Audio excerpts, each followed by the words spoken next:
Okay, 5:32, and we have a quorum. I will go ahead and call the meeting to order.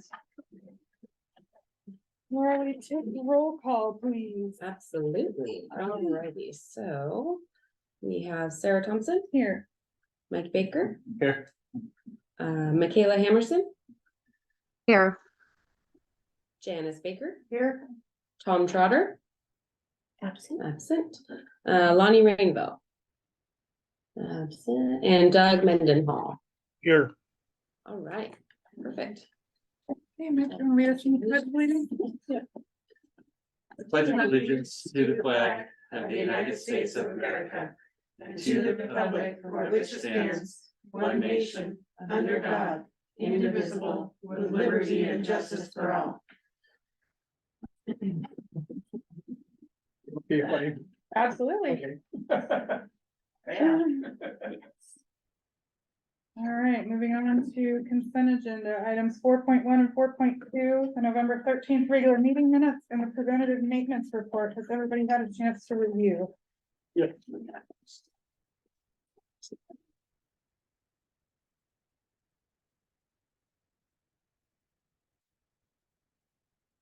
Anybody want to make a motion? I'll move to approve the consent agenda.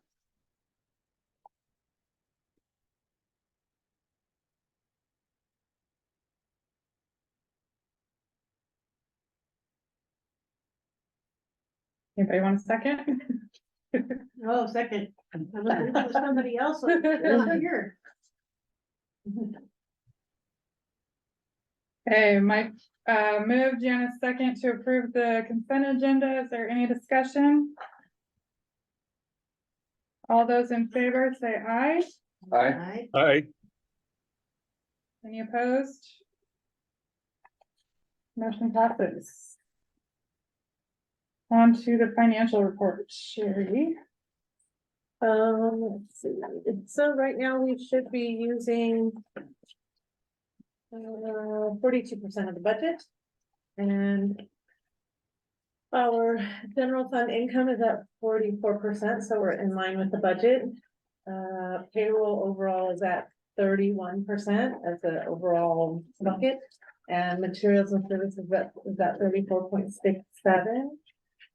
Does anybody have any question on any of the variances? I know that you guys had asked the question last month about the income, the 1190, and that was for it was an auction sale of a bus. 181905 was the bus number. That was the little van that we bought that UVDN was. UVDN, okay. Yeah. Does anybody have any questions about any of the expenditures or?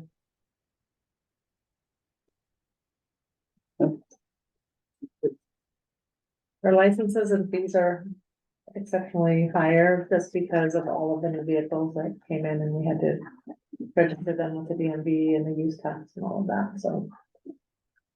That one just stuck out to me like one of the larger ones.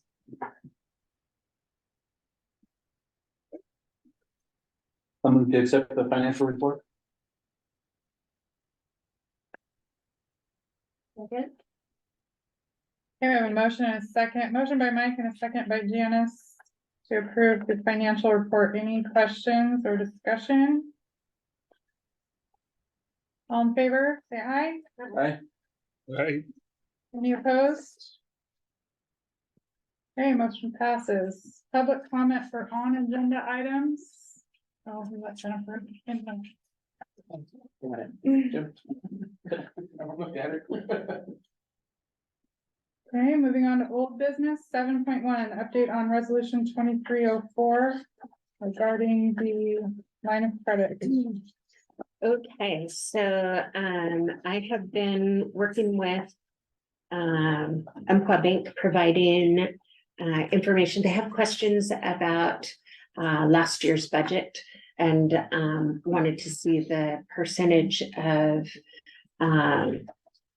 the funds which were for operations that were federal as opposed to state and local, and they just wanted to see the breakdown. So we're going to get that out to them this week. we obtained bond counsel.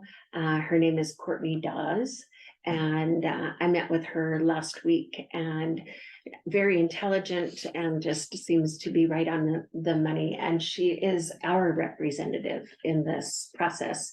So previously, when we had done the purchase of the building, the bond counsel was working for Umpqua Bank. But this time they're working for us. So it's just a slightly Better, different yeah. setup. Yeah. So I forwarded her all of the documentation to get started. And so we should be able to sign an agreement with her this week to be our bond counsel. And then we can move forward with the rest and get the terms in place for you guys to be able to look at and approve at the January meeting. And just for capital improvements and stuff. Yeah. Any red flags from ODOT? So it was interesting. I was in the class last week with some of the folks that actually do the presenting through RLS, and they are our site review folks.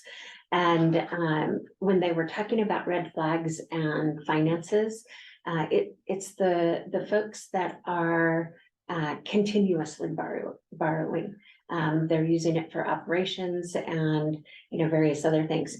In the midst of that conversation, the lady that was teaching the class, she said, if there's one red flag that sticks out above all else to me, it is the use of QuickBooks. These smaller agencies that still use QuickBooks. And I went, but we're in the process of looking at the, updating to an HRIS system, a human resource information system that interfaces with payroll and accounting. And so if we get an all-in-one software product like that gives us the ability to do the fund accounting, then that kind of eliminates that anyway. But Sherry has gone in and done allocations, cost allocation. Cost allocations. Yeah. Per grant. In Yeah. QuickBooks, because that was one of You the can still things. track it back to all the grants that way. and- Yeah. Yeah. Yeah, it's just a lot more QuickBooks time. is just Yes. very basic, but it Yeah.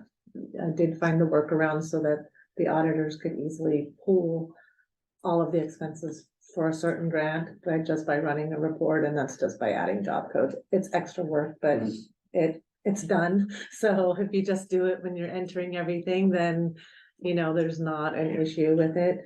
And I know that the auditor has been very pleased with that Good. moving forward. So, yeah, we've had that in place now for a while. Yeah. A year. And I think At that's what least, Jennifer yeah. was referring to, without speaking for Jennifer, I'm guessing that's the impression I got she was talking to, is that we're not using it for, ever gonna use it for operations, it's Right. just for capital, strictly it's once in a capital. while, it's, Yeah, and it's so not something you wanna see otherwise. both Umpqua Bank and the bond council, both of them, as I had those conversations with them, they thought that what we were planning to do was very well thought out Mhm. and very doable. So it goes through that same full faith in credit process where you can rely on the grant to reimburse the amount that you. Especially for the borrowed big against. expenses, to me, that makes sense. To me, that's a good use of your funding, so Yeah. you're not putting your agency in an issue, a bind. because you all of a sudden have this huge expense while you're waiting for reimbursement, Mhm. you know. Exactly. Yeah, and then the fact that we have some income also, that Yeah, will yeah. offset any of the charges that might come in as, the Yeah. interest charges and things of that nature. That's good. Yeah. Yeah, But it's not a routine thing we're gonna do, it's just for some of these big bus things or for this particular large grant, so. yes, this Yeah. big project. Yep. Okay. Any other questions for Cheryl? Does Jennifer have anything she wants to add on that, since she kind of brought it up last time? And I don't wanna speak for her. Yeah, no, exactly what RLS said is, and that was one of the things that they taught in the training class that I'm going to give a pitch for. If you haven't signed up, sign up this week. Class is on Tuesday or Wednesday, Thursday of this week, and RLS is presenting that financial class for all of our transit providers. And yes, that is one of the red flags that they said, is that if you're continually going there for operations rather than a capital, then that's the thing to worry about. But Otherwise, other agencies do this as well. Okay. Moving on to item 8, new business. 8.1, establish a date for the next general manager review. Did you look back and see when we had done the last one? We did it in April. In April, that's what I thought. And I was suggesting that we do it in like Couple January, months. February timeframe so that we have it in before the budget. Before the budget. Yeah, And That either, work? yep, right, about right. either You one, can have that in like March, April, right? Yeah. either one works. Well, it's just cheap for February. To get back into the routine of things. And then, so ahead of that next month, can you provide your goals and your Goals and Yeah, achievements, yeah, how I yeah. achieved my goals or lack thereof. And then we'll need to have an executive session next, or in February. Mhm. Yeah. Do we need a motion to set that, or it's just a I don't decision? think so. Okay, Yeah.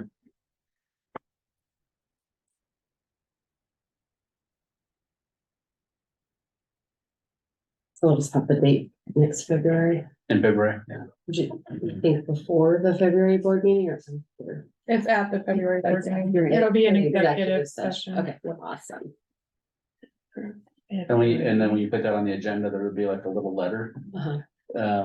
that you'll add to it, that show the subsection, so you'll quote the statute and then have the little letter that Okay, talks about the review all of right, employees or something like that, performance. okay. and when did you want the goals and achievements to you? By January? January. January meeting, yeah.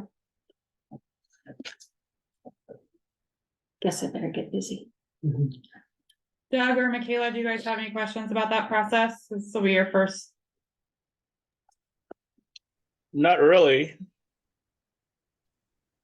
What is, It's exactly what it sounds like. We just go into a closed door session and review Cheryl's performance over the last year. Okay. What is the expected time of that meeting? It'll be the Time. same time, so it'll be right after our regular meeting. Okay, It might help to, send out the, in January, along with your goals and objectives, just to send out the sheet that we have for the review. Do you want to use the same sheet? Yeah, Okay, And that way Doug and Michaela have all that too. You could see that ahead of time, a month before. yeah. So when they're reviewing your goals and objectives, they could be thinking about those questions. Well, I'm having trouble with my email. I had asked Matt Brady to reset it and re-allow me to go back in and set it all up. So I'm not getting anything ahead of time. Michaela's actually forwarding all the materials to me. Oh, so have you talked with Cortec or Systech to help you reset your email? I talked to Matt Brady, which I think doesn't Yeah. he own one of those? Yes. Yeah, It seems like you have he to hasn't done it yet. pre-authorize. It's been about a month now that I requested it. I have to Okay. reauthorize mine about every 6 months. That's what it calls it, reauthorization or something like that, where I just basically have to log back in and hopefully remember my password. So as long as I do that, then it kind of reauthorizes everything and everything's good again for a while. how new is Doug's login though? Since July. How about Yeah. 6 months? It's never been set up. I had trouble initially when I asked Matt about it. He said he'd go ahead and reset it and let me go back in and set it up, and I haven't got that yet. I could follow up with Matt tomorrow. Okay, You might also be able to just set up a rule too when you get it, just that it sends it to his home address. mhm. Right. So, Forward it. His personal. Doug, would you mind sending the, after the meeting, the best phone number to reach you, and we can forward that to Systech for you? Yeah, sure. Okay. Who do I forward that? What number do I forward that to? If you send it to my email, the ccheas@umpquatransit.org, Okay, All right, thank you. Okay, item 8.2, establish a cash reserve. So I gotta say, I did not realize that we had just put this on the agenda as an agenda item. Hmm. And so, I did not do any research on it.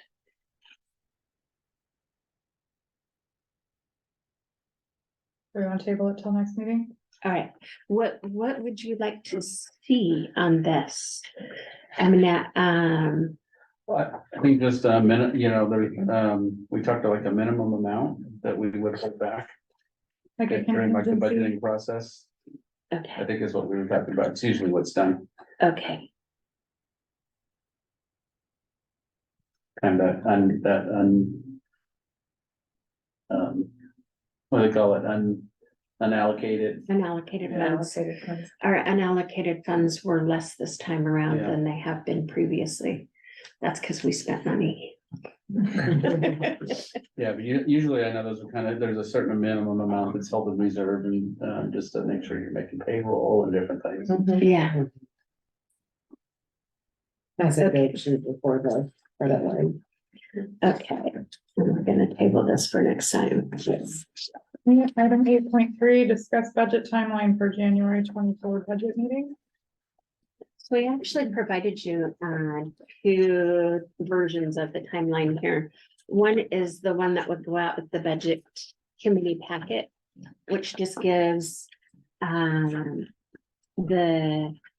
date of our next board meeting would be when you appoint the budget officer and the budget committee. And I'll pull up all of the names and make sure that we have all of those positions filled, and then we can approve the timeline either now or next month, either way. And then the way that would work, we want to notify the budget committee after we've approved the timeline. That way we won't run into the scheduling conflicts that we've run into in the past. When people only find out a week ahead of time, they don't tend to plan for it well. I know my schedule is booked weeks and weeks ahead of time. So that's one thing that we added in there. And then that preparing the proposed budget is internally for us. We go through that process and want to have everything complete and back to Sherry by the end of March. And then the notice gets sent out. I went through to make sure that we have all of these dates set at the appropriate space, so it meets the public meeting notice rules and regulations. And the fact that we posted on our website will eliminate the need to post it twice. So that's helpful as well. So this timeline would allow us to adopt the budget and have the budget hearing and then adopt the budget at the May meeting. Yeah. One thing on the budget committee, I remember this particular one is typically when we have a budget committee meeting that, we elect the budget committee chair. And so that's like the first thing that's done. And so it's like a holdover from the previous year, the chair is still the chair. They're the one that starts the meeting, not the chair of Yeah. our board. And then you elect a chair and then that person, if it's a different person, then takes over and runs the rest of that meeting. Yeah, that was, I think last year was the first time that we did that all. Yeah, I think we had the board chair. It was just it was a little awkward. Awkward. There, I think, but typically that's, on all the budget committees I'm on, that's usually it's a holdover. And then an election, and then it's always the budget committee chair that runs that whole component of the meeting. And we also have the budget committee minutes from last year Right, that get and approved they'll at that adopt meeting. them, right? Okay. All right, we'll have to make sure we've got that. And then the second one, the internal timeline, I just put in all of our internal notes to remind us not only to post things, but to contact news review and make sure that they actually got posted, because every now and then something gets missed. And it takes about, I believe it was 10 days from the time you submit for a legal notice to actually post, and the hearing goes in the legal notices and the committee goes in public notices. So, two different things Yeah, there's there. certain like timelines. 10-day and a 20-day or there's like. a Yeah, couple 5 to different things. 30 and. Yeah. And the amount of times, right? Yeah. So, we also included the information, the chapters out of the budgeting manual that pertain to what we're doing, which, were chapter 8 for the budget committee and approving the budget. And I believe chapter 9 as well for publication requirements. So that you can, if you feel like it, go through and make sure that we've met those requirements with the dates that we've chosen. And then also chapter 11, the budget hearing and adopting the budget. And we provided the full PDF of the budgeting manual, but it's 95 pages. So I figured it might be nice to just have the paper version of the 3 chapters that pertain to us. And I offered to print it in black and white, and she's like, no. The only thing I see on the budget timeline is, it doesn't show when the budget will be distributed. To the This- board and the budget committee. Oh, so that happens when, at the same time that we publish the notice, It just doesn't notices. say that. Okay, On the 24th. It's sent, 29th yeah, we'd be looking for the through budget. 29. And are you sending that or dropping it off at our houses? Or are we picking it up? That's a good question. How would you like it? And we'll build that into our. I've had it done in all sorts of ways, so, yeah. So I know that last year we sent it via email, but some of the directors wanted it delivered as well. So we did deliver it to, I like, for the budget, I like a written one. yeah, Because it's got little numbers yeah, and it's hard to read otherwise. I don't mind I like having the agenda on PDF of the budget, yeah, not so much. not as much, yeah. Cause then you Yeah. can scribble on it. and- Yeah, exactly. We can absolutely mail them as well. Mail or deliver, either way. Do like certified mail of some kind. Certified, you have to be there to sign for it. Yeah, I don't think you have to do it. You don't have to do certified. it certified, but I think that. Yeah. I might have had them just literally drop it off. in the On your bus doorstep? door, So, Okay. Alright. but I've been able to come in and pick it up. So sometimes it's just up to the committee member, whatever they want to do. Okay, and we'll have them available here at the front desk as well for anybody that walks. It's in hard and to, wants- I hesitate to say deliver them, which. Rusa, City of Roseburg will do that for me, but, Hatco, but. You cover all of Douglas County, so if we're having a board director in Reedsport or, Yeah, and already, you can go down to Burrow Creek or Tri-City Yeah. or something like that, as a distance, a little distance to go, so. That's a lot of staff time to do that, so, yeah. Okay, I mean, you might be able to deliver Sarah and I's over at the ODOT office. right or to the something. ODOT, yeah. Yeah. Mhm. We come in there at least once a week or. I don't know about you. Okay, As needed. I won't be for the next 3 weeks because my son's on Christmas break, so. so we'll add that into the note for 329. Publish the notice and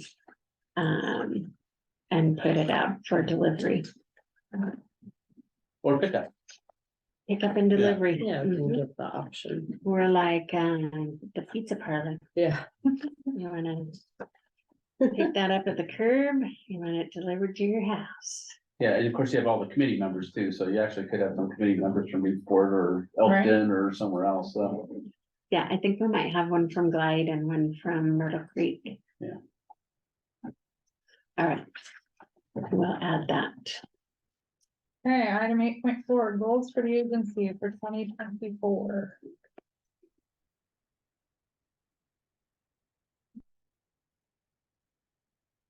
Okay, so I took this to mean that we were gonna discuss what goals ought to be. So I know that our ridership has been trending upward, but it is kind of leveling out as well. So the number one goal that I was thinking of was that we increase ridership by a minimum of 5%. But is that across all modes, or is that just on the fixed route transit? So I had questions. Do you have a preference as to how you'd like to see it? I mean, I like that you have a specific target in mind. So I like your, it's a smart goal. It's a smart goal, It's yes. achievable. So smart. I'm so smart. So the only other goals that It'd be really, nice to see, right, your fixed route increased by 5%. Yeah, oh, it already did. yeah, Last year. so- I'd like to see all modes Yeah. increase by 5%, but that kind of depends on the number of drivers. You know, that if we have the drivers, we fill up the vans, but every now and then, like somebody twists their ankle and actually breaks something, so they're out for much longer than a couple of days. And we may have goals too that have different objectives. So we could have a goal that would improve our transit facilities, which could mean this low-no grant and all of that. But it could also mean increasing the number of bus shelters that we have, or replacing or adding, you know, in some cases, I think the shelters aren't big enough for the amount of people that are at the bus stop. So providing that. Do we still have a shortage, a driver shortage? We are at the point where if all of our drivers were healthy and working, we would not have a driver shortage. But Randy ended up out driving today, so that indicates to me that we don't have enough drivers right now. Anytime management is behind the wheel, it means we need more backup drivers, really. We have people that want to work full-time. We just don't have people that want to work 2 or 3 days a week and be that backup coverage. So I would not say shortage. And I think that this conversation is being addressed with our new HR person. And so things are changing. And she has the ability to bring a conversation with a different tone and get a different response. I did not realize that there were people that felt their jobs were in jeopardy if they didn't give me the right answer. I don't see myself that way, but apparently others do. So anyway, she's getting I know I tremble when I come to you. right. So I am really pleased with the progress that she is making toward getting buy-in for this is how we have to do it. And when I'm not in the room, even though we haven't, I don't know what the conversation is going to be. And she's given the same answers that I already gave. And so I'm really pleased with that.